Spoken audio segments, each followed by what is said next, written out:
40 రోజులు రక్షణ యాత్రలో 40 రోజులు దెబ్బలను పొంది స్వస్థతనిచ్చే రోజులివి దివ్యలోకపు దీవెనలు కురిసే రోజులివి నాదా కలువరి నాదా ఎందుకయ్యా ఇంత దయా ఎందుకయ్యా ఎందుకయ్యా ఎందుకయ్యా ఇంత దయా యేసయ్యా యేసయ్యా యేసయ్యా యేసయ్యా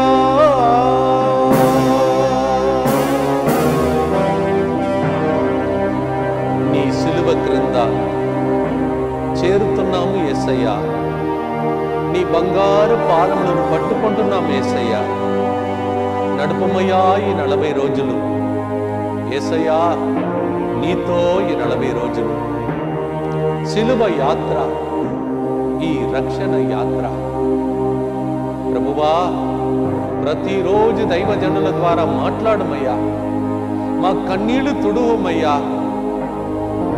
మా ప్రశ్నలకు జవాబును దయచేయమయ్యా నీ సిలువ నుండి కారిపడిన రక్త నీటి నుండి మమ్ము కడిగి శుద్ధి చేసి నూతన కార్యములు అద్భుత కార్యములు ఆశ్చర్య క్రియలు చెయ్యుమయ్యా కలువరి నాదా యేసునాదా మా కొరకై మరణించి రక్తం చింది ప్రాణం పోసిన రక్షకుడా నీకే స్తోత్రం రండి దైవజనులు పొసగబోతున్న గొప్ప శుభవార్తను ఆలకించుదాం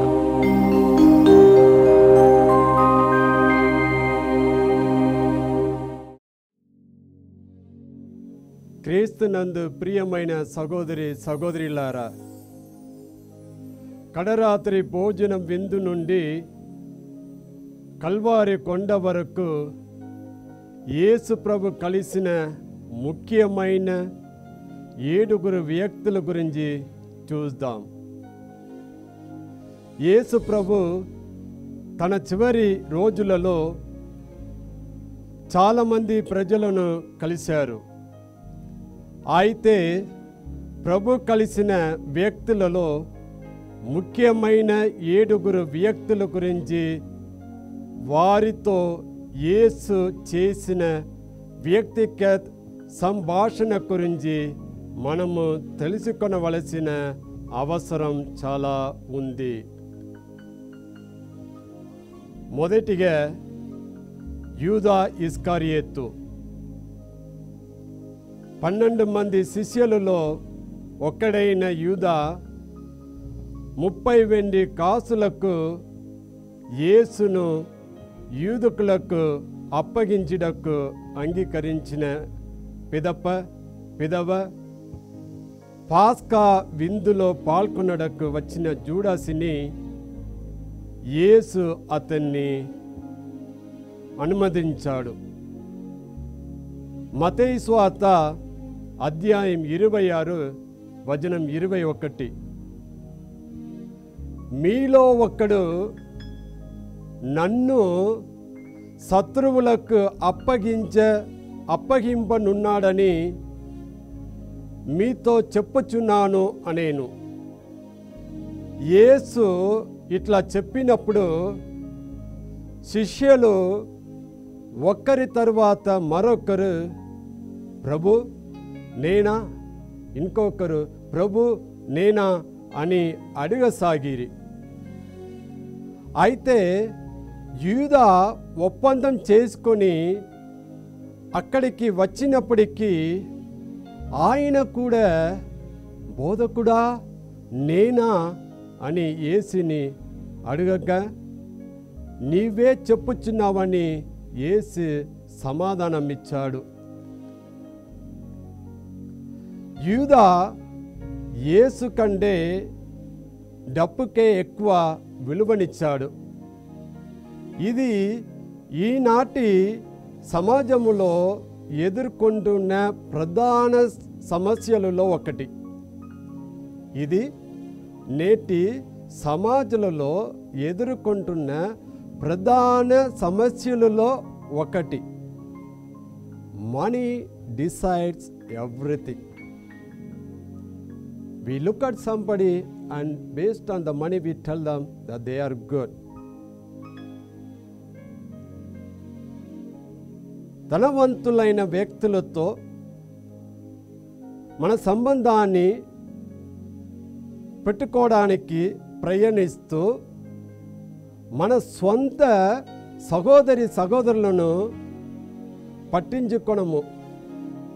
మన స్వంత సహోదరులను పట్టించుకోము.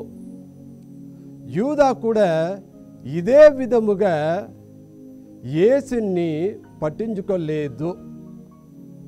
రెండవదిగా యూదా యేసుకు ద్రోహం చేయడానికి అంగీకరించాడు. ఇతర శిష్యుల వలె యూదా కూడా అమాయకునిగా నేనా అని అడిగాడు. యూదా నిజాయితీ పరుడు కాడు. అయినప్పటికీ ఇతర ముందు నిరోధిషిగా నటించాడు. మనం ఈ విధముగా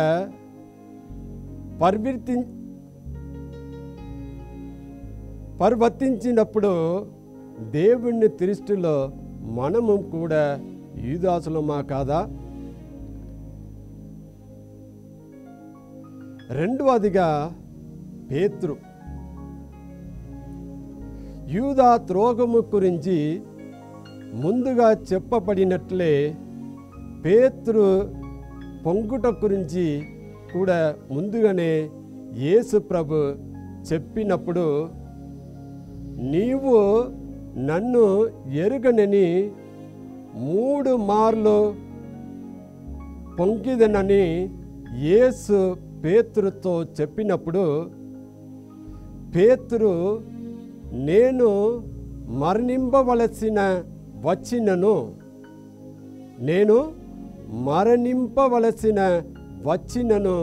మేము ఎరుగనని పలుకను అని చెప్పాడు. మత్తయి సువార్త అధ్యాయం 26 వచనం 35. పేతురు చెప్పిన మాటలను విన్న యేసు ప్రభు ఆశ్చర్యపడలేదు. ఒకవేళ మనకి ఎవరైనా ఇట్లా చెప్తే మనం ఆశ్చర్యపడతాము, సంతోషంగా ఉంటాము. కానీ యేసు ప్రభు ఆశ్చర్యపడలేదు.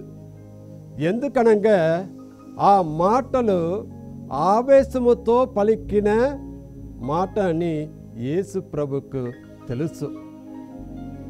ఇట్లా ఆవేశముతో పలికిన మాటలని యేసు ప్రభుకి తెలుసు.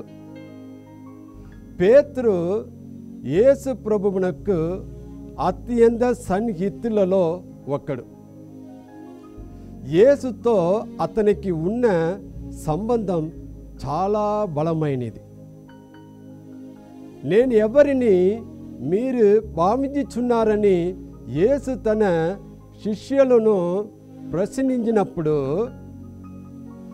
నీవు సజీవుడువగు దేవుని కుమారుడైన క్రీస్తు అని పేతురు సమాధానమిచ్చాడు. ఏమన్నాడు? సజీవుడువగు దేవుని కుమారుడైన క్రీస్తు అని పేతురు సమాధానమిచ్చాడు. ఇది యేసు మరియు పేతురు మధ్యలో ఉన్న సన్నిహిత సంబంధాన్ని వెడలిస్తుంది. ఇట్లా ఉండి కూడా పేతురు ఆ రాత్రి, ఎప్పుడు ఆ రాత్రి యేసు ప్రభుని నిరాకరించాడు. మనం మంచిగా ఉన్నప్పుడు, మనం మంచిగా ఉన్న సందర్భంలో ప్రజలు మన చుట్ట ఉంటారు. కానీ మనకు ఏదైనా చెడు జరిగినప్పుడు,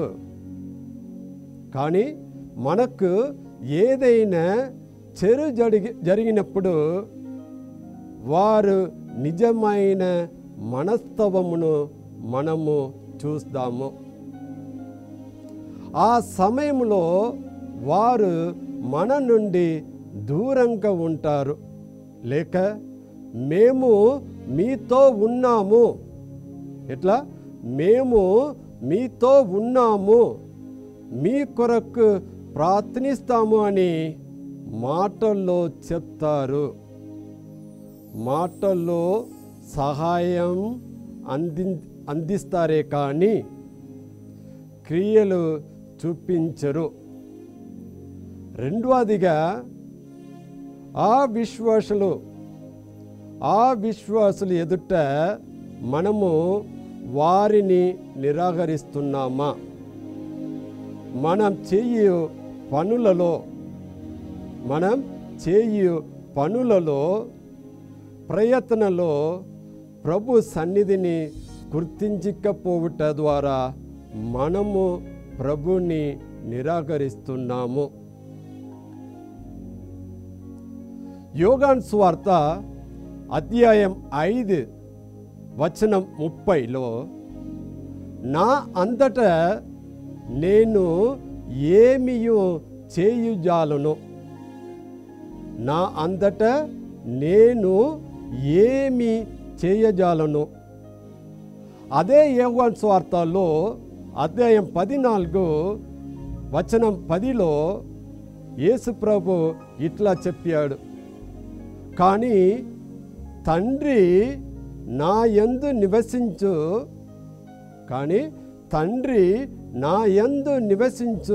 తన పనులను నెరవేర్చున్నాడు.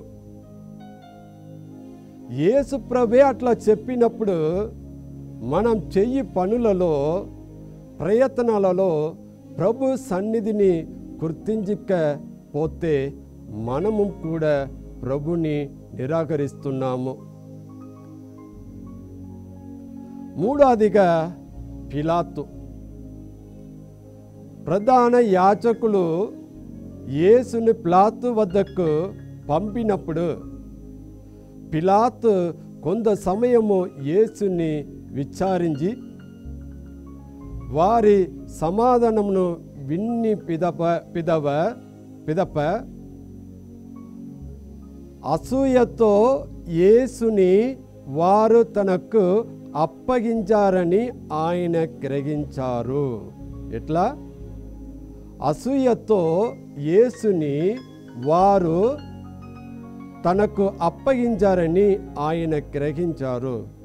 మత్తయి సువార్త అధ్యాయం 27 వచనం 18. అట్లే మరణశిక్షకు తగిన పని ఏమియో యేసు చెయ్యలేదని పిలాతు 3 సార్లు చెప్పుచున్నాడు. మొదటిగా లూకా సువార్త అధ్యాయం 23 వచనం 4. అప్పుడు పిలాతు ప్రధానార్చకులతో ప్రజా సమూహముతో నాకు ఇతనిలో ఏ నేరము కనిపించటం లేదని పలికెను. ప్రధానార్చకులతో ప్రజా సమూహముతో నాకు ఇతనితో ఏ నేరము, నో క్రైమ్ కనిపించలేదని పలికెను. రెండవదిగా లూకా సువార్త అధ్యాయం 23 వచనాలు 14 నుండి 15 వరకు. ప్రజలను వెడత్రోవ పట్టించుచున్నాడని పెడత్రోవ పట్టించుచున్నారని ఇతని నా యొద్దకు తీసుకొని వచ్చితిరి. నేను మీ ఎదుట ఇతనిని ప్రశ్నించి తిని, ఇతని మీద మీరు మోపిన నేరం ఏమీ నాకు కనిపించలేదని చెప్పాడు. ఆ తర్వాత ఇంకొక మాట ఉంది, అది హేరోదు గురించి చెప్తున్నప్పుడు నేను చెప్తా. వచనం 15లో చివరిలో పిలాతు ఇంకొక మాట అన్నాడు, ఇతడు మరణ శిక్షకు తగిన పని ఏమీయూ చెయ్యలేదని పలికెను. మూడవదిగా లూకా సువార్త అధ్యాయం 23 వచనం 22. పిలాతు ఇతడు చేసిన నేరమేమి, మరణ శిక్షకు తగిన నేరం ఏమి ఇతనిలో నాకు కనిపించలేదు కనుక ఇతనిని కొరడా దెప్పలు కొట్టించి విడిచిపెట్టడకని వారితో చెప్పాడు. విడిచిపెట్టడకని వారితో చెప్పాడు. పిలాతు యేసు ప్రభులో ఏ నేర కనిపించలేదని చెప్పినప్పుడు ఇంకొక సైడ్ ఆయన ఇంకొక మాట అన్నాడు. యోహాను సువార్త అధ్యాయం 19 వచనం 10, నీవు నాతో కూడా మాట్లాడవా? నిన్ను విడిపించి పెట్టటకు సిలువ మోయటకు నాకు అధికారం ఉంది. దేనికి? నిన్ను విడిపించి పెట్టటకు సిలువ మోయటకు నాకు అధికారము కలదని నీవు ఎరుగవా అని పిలాతు యేసును ప్రశ్నించాడు. అతడు జనజముఖము యొక్క మాటలను విని, అతడు జన సమూహము యొక్క మాటలు విని యేసును సిలువ మోయటకు వారికి అప్పగించాడు. పిలాతు యేసుకు న్యాయం చేయలేకపోయాడు. నాలుగవదిగా హేరోదు. పిలాతు యేసును హేరోదు వద్దకు పంపినప్పుడు హేరోదు యేసుని చూచి చాలా సంతోషించాడు. ఎందుకంటే అతడు యేసుని గురించి విన్నాడు మరియు యేసు కొన్ని అద్భుతాలు చేస్తాడని అతడు ఆశిస్తాడు. కానీ యేసు ప్రభు అతని ఎదుట ఏమీ చేయలేదు. అప్పుడు హేరోదు అతని సైనికుల ఆయనను తిరస్కరించి పరిహాసముగా విలువైన వస్త్రమును కప్పి ఆయనను తిరిగి పిలాతు వద్దకు పంపిరి. లూకా సువార్త అధ్యాయం 23 వచనం 15. అట్లే హేరోదు కూడా ఆయన యందు ఏ దోషము కనిపింపలేదు కనుక అతడు యేసును తిరిగి నా యొద్దకు పంపెనని పిలాతు హేరోదు గురించి చెప్పాడు. పిలాతు వలె హేరోదు కూడా యేసుకు న్యాయం చేయుటల్లో విఫలమయ్యాడు. పిలాతు హేరోదు వలె మనము అనేక పర్యాయంలో న్యాయము చేయటంలో మనము పని చెయ్యు ప్రదేశములను ఇట్లా ఉన్న వారికి న్యాయము చేయుటలో విఫలమవుతున్నాము.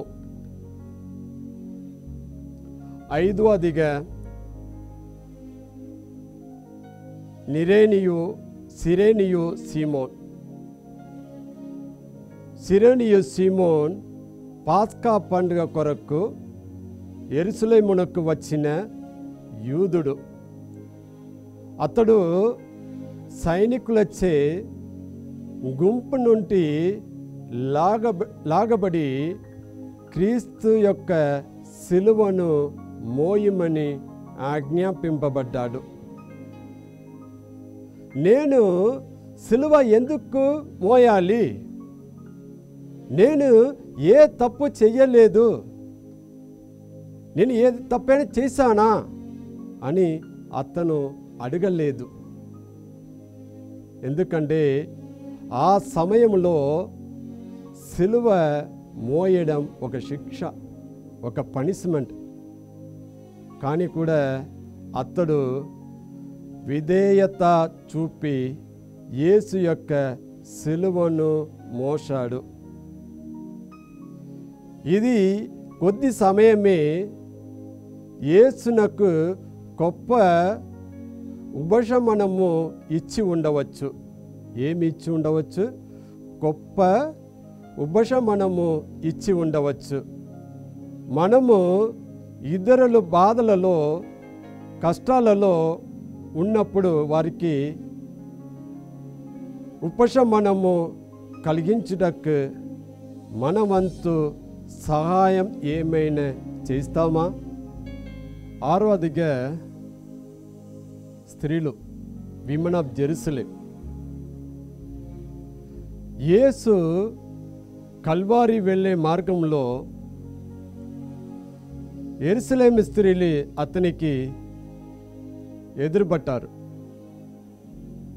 లూకా సువార్త అధ్యాయం 23 ప్రవచనాలు 27 నుంచి 31 వరకు మేము చూడవచ్చు. కొందరు స్త్రీలు ఆయన కొరకు రొమ్ములు బాదుకొనుచు విలపించుచుండిరి. యేసు వారిని చూచి, యెరూషలేము కుమారులారా, నా కొరకు ఏడ్వవలదు, మీ కొరకు, మీ పిల్లల కొరకు దుఃఖింపుడు అని అన్నాడు. స్త్రీలు యేసును వదాంచడానికి వస్తే యేసును తాను అనుభవించుచున్న బాధలను మరచిపోయి వారినే ఓదార్చాడు. కొన్నిసార్లు మనము మన సమస్యలు, కష్టాలు, బాధలలో మూగిపోతుంటాం. మనం ఎదుర్కొనే బాధలు, కష్టాలు మన ప్రక్కనే వ్యక్తి కంటే చాలా తక్కువ అని మనము గ్రహించాలి. మన పరిస్థితిలో నుండి మనము లేచి బయటకు వచ్చి మన ప్రక్కనే ఉన్న వారికి సహాయమును అందించుటకు మనము ప్రయత్నము చేస్తామా? మన వంత సమయమును వారికి అందించుతామా? చివరిగా చాలా ముఖ్యమైన వ్యక్తి, 7వదిగా మరియ తల్లి. సిలువ దగ్గర తనను చివరిగా కలుసుకున్న వ్యక్తి ఆయన తల్లి. తన కొడుకు అన్యాయంగా సిలువ మోయపడ్డాడని చూచిన మరియ తల్లికి కలిగే అత్యంత బాధాకరమైన సంఘటనను మనము యోహాను సువార్త అధ్యాయం 19 ప్రవచనాలు 26, 27లో చూస్తాం. యోహాను సువార్త అధ్యాయం 19 వచనాలు 26, 27లో చూస్తాం. తన తల్లియు తాను ప్రేమించిన శిష్యులడు దగ్గర నిలిచి యుండునను చూచి యేసు తన తల్లితో, స్త్రీ, ఇదిగో నీ కుమారుడు అనేను. ఆ తరువాత శిష్యులనితో, ఇదిగో నీ తల్లి అనేను. శిష్యుడు ఆ గడియ నుండి ఆమెను స్వీకరించి తన స్వంత ఇంటికి తీసుకొని వెళ్ళెను. శిష్యుడు ఆ గడియ నుండి ఆమెను స్వీకరించి తన స్వంత ఇంటికి తీసుకొని వెళ్ళెను. తన ఈ లోక ప్రయాణంలో ఆమె తనతో పాటు నడించిదని యేసుకు తెలియను. ఆమె పాత్ర ఆయన పాత్ర అందటితో మూయలేదు. ఇప్పుడు ఆమె శిష్యులతో కలిసి వెళ్ళవలసిన వచ్చినది.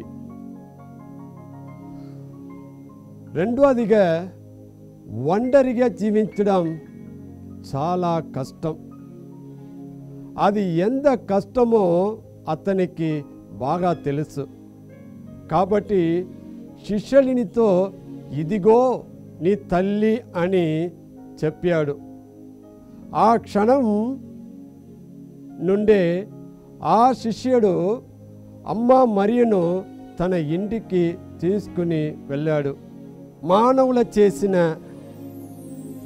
అతి ఘోరమైన పాపములో ఒకటి తల్లిదండ్రులను ఓల్డేజ్ హోమ్లో వదిలివేయడం, వారిని ఒంటరిగా వదిలివేయడం. మనం యేసుని గమనిస్తే అతని జీవితంలో తల్లి మరియ పాత్ర మూసిపోయింది. కాబట్టి మరియ తల్లిని చూసుకోవలసిన బాధ్యత శిష్యులకు అప్పగించాడు. అదేవిధంగా మీ జీవితంలో మీ తల్లిదండ్రుల పాత్ర మీకు అవసరం లేకపోవచ్చు, కానీ మీ పిల్లలకు వారి ప్రేమ అవసరం. మీ పనుల కారణంగా మీరు మీ పిల్లలతో ఎక్కువ సమయమని గడపలేకపోవచ్చు. కావున మీ తల్లిదండ్రులు మీకు మారుగా వారికి అండగా నిలబడతారు. ప్రియమైన సహోదరులారా, ఈ ఈస్టర్ పండుగను మనము ఘనంగా కొనియాడటకు ఎలా మనము జీవిస్తున్నాము, మన ప్రవర్తన ఏ విధంగా ఉంది అని మనలను మనం ఆత్మ పరిశీలన చేసుకొని మన మానవత్వమును మార్చుకొని ఘనంగా ఈ పండుగను కొనియాడుతాం. మీ అందరికీ అడ్వాన్స్ హ్యాపీ ఈస్టర్ అని చెప్పి ముగిస్తున్నాను. ఆమేన్. ప్రభు మీతో ఉండునుగాక, నీ ఆత్మతోను ఉండునుగాక. సర్వశక్తిగల సర్వేశ్వరుడు పితా, పుత్ర, పవిత్ర ఆత్మ మీ అందరినీ దీవించి ఆశీర్వదించి కాచి కాపాడునుగాక. ఆమేన్.